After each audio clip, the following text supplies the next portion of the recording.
Bully, what do you want? Huh?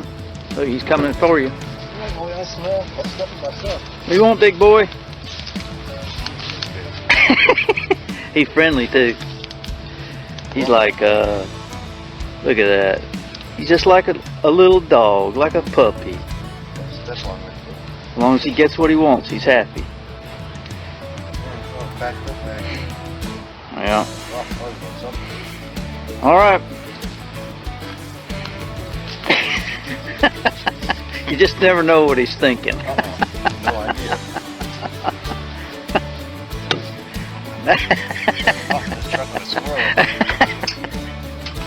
He's overly friendly today. He's never done this before. He's always made me just a little nervous. So on today's video, I'm going to show you the best way to cook venison. It comes out great 100% of the time. Doesn't matter how much experience you have when it comes to butchering a deer. When you cut it up in itty bitty pieces, it all kind of just ends up in the salad of meat, right? It's all the same. So I've got some pieces here. I'm getting down to the bottom of my stack from last year. I always like to try and use up all my venison before the new year comes. When the new year comes, I want my freezer empty of all venison. I don't like it to be more than a year in my freezer. But we're going to grill this on the char griller out on my deck. But before I do, I need to make sure that it's going to be tender. I'm going to make sure that it's going to be seasoned properly, and I do all of that work here in the kitchen before I carry it outside. So here's my process. I've got a few pieces of venison here that I don't know what they came off of. They might have came off the shoulder or the ham. Here's some more that I've already prepared. So I take these strips. One of the big enemies to venison and making sure that it's tender and it's not too tough to chew is in sinew and connective tissue. When you butcher your own animal, you have to learn to deal with the connective tissue. It's the white stringy substance you'll see on the meat. You'll need to cut that there off and give it to your dog, okay? I've cut all of the sinew and all the connective tissue off of this meat. I have here what's called a meat mallet, okay? You beat the meat with this mallet, like so.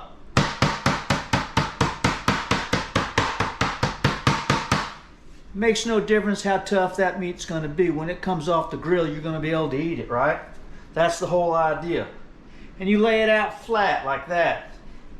Sometimes you can feel underneath the knife or underneath the mallet just how tough something's going to be. This is pretty acceptable. This is pretty tender. You don't have to work so hard.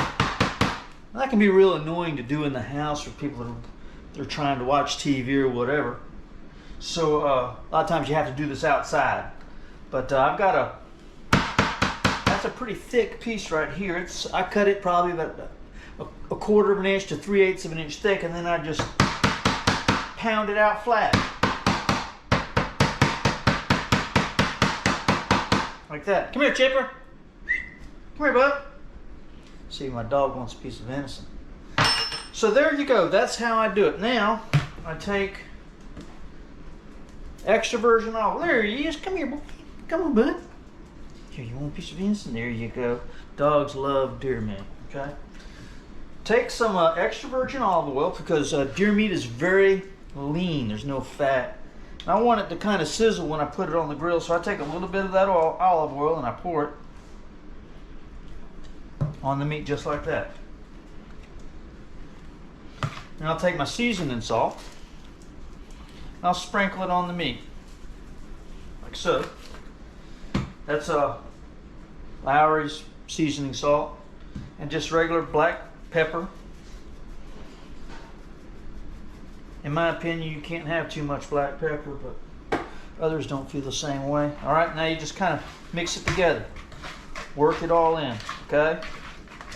And what'll happen is that meat will absorb all of that olive oil, and it will appear that the meat goes back into its original state. It doesn't look like you've even done any preparation to it at all. But in fact, you've beat it flat and tenderized it with the metal mallet, okay?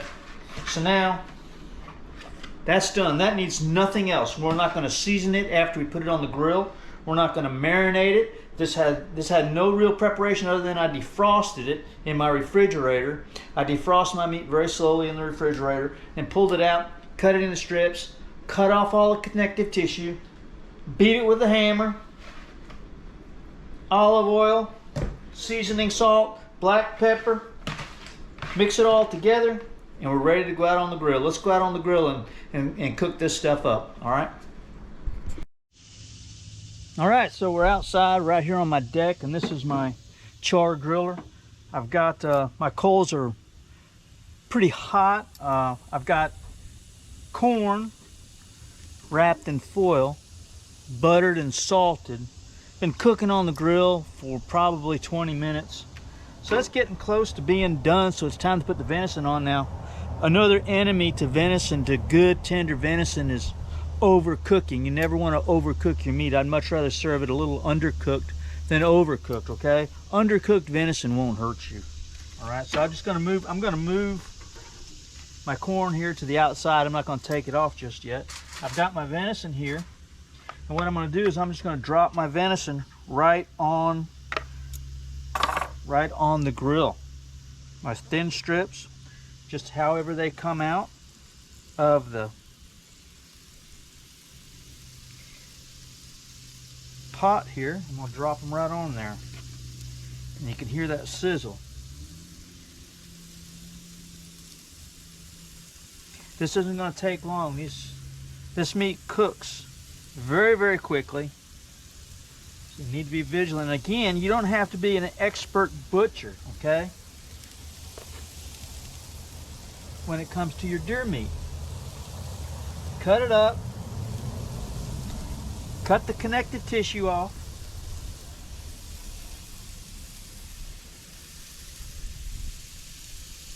Beat the meat with the meat mallet.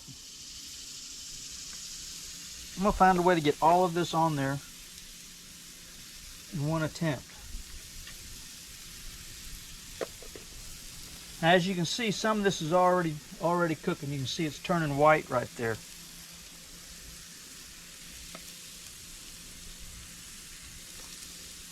So if you're a deer hunter, or you want to be a deer hunter and you're trying to learn how, cooking is part of that process.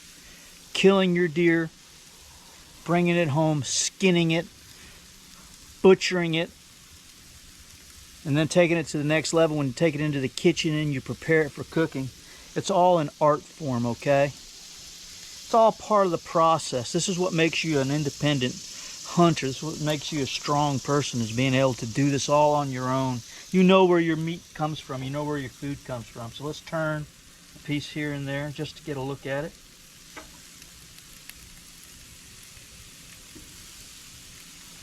Wow. Now my big fear is dropping it through the grit. Great. I don't want to do that. It's already approaching done.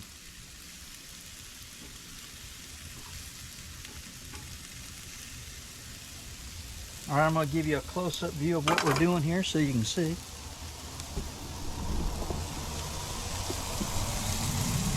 There you go.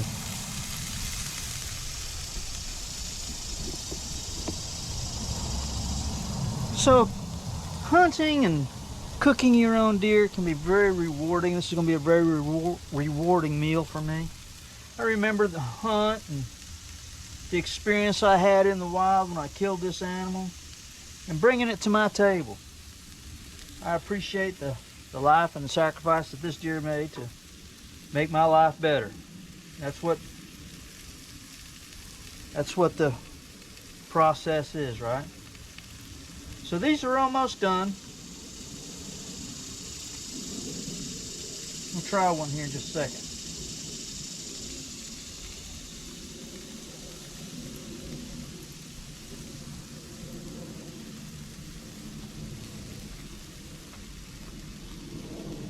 That's done. And that's as good as it gets. Wow. Alright, just lay these on the foil. You notice they don't have a charred, crispy finish. You're not going to have that with this process. If you get a charred, crispy finish, you've overcooked it.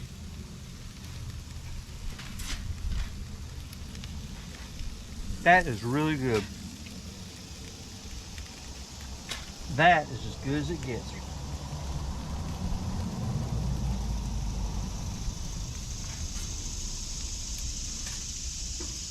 And again, the process, it's already been seasoned with seasoning salt, black pepper, and olive oil. Some of that's still just a little rare. And all I've done is just put it on the grill and flash cooked it. My corn is still cooking here. It's going to be done. Woo! All rats. I guess that's a piece for the dog. Dadgummit. I guess Chipper needs to eat too, right? All right, I'm gonna wrap those up right there in the foil.